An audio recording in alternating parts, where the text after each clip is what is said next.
Hi guys, അപ്പം ഞങ്ങളുടെ ഇന്നത്തെ സ്പെഷ്യലാണ് നല്ല ഫ്രൈഡ് റൈസും ഷവായും ഞാനിന്ന് ഉണ്ടാക്കിയിട്ടുണ്ട്. അപ്പം നമുക്ക് എന്തായാലും കഴിച്ചു നോക്കിയാലോ.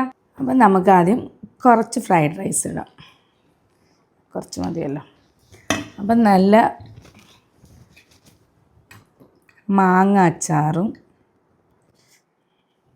പിന്നെ നമ്മുടെ ഷവായി, മസാല ഷവായിയാണ് കേട്ടോ. ഇതെങ്ങനെ തുടങ്ങണം, എവിടെ തുടങ്ങണമെന്നുള്ളൊരു കൺഫ്യൂഷനിലിരിക്കുവാണ്. അത് വെച്ച് റൈസ് കഴിച്ചുകൊണ്ട് ഉക്കിലും ടേസ്റ്റ് കേട്ടോ. നമുക്കിതിന് കറി ഒന്നും വേണ്ട, വേറെ സൈഡ് ഡിഷിൻ്റെ ഒന്നും ആവശ്യമില്ല. നമുക്ക് എന്തായാലും ഷവായി കഴിക്കാം. നല്ല മസാല ഷവായിയാണ്.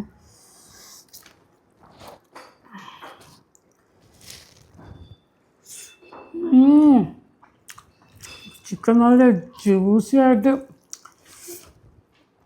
ഇതിനകത്തൊരു സംഭവമുണ്ട് കേട്ടോ.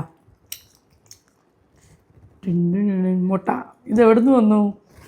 കോഴിയുടെ അടുത്തുനിന്ന് വന്നു.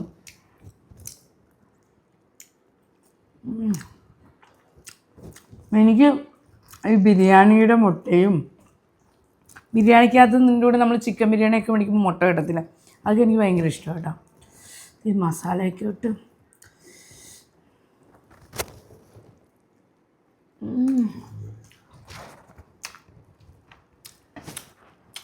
പൊളി ടേസ്റ്റാണ് മക്കളെ, പൊളി. ഇതിൻ്റെ എന്തായാലും ഞാൻ റെസിപ്പി ഇടുന്നതായിരിക്കും, നിങ്ങൾ ഉണ്ടാക്കി നോക്കൂ. പിന്നെ ചാനൽ ലൈക്ക് ചെയ്യണം, ഷെയർ ചെയ്യണം, സബ്സ്ക്രൈബ് ചെയ്യണം. Okay, by.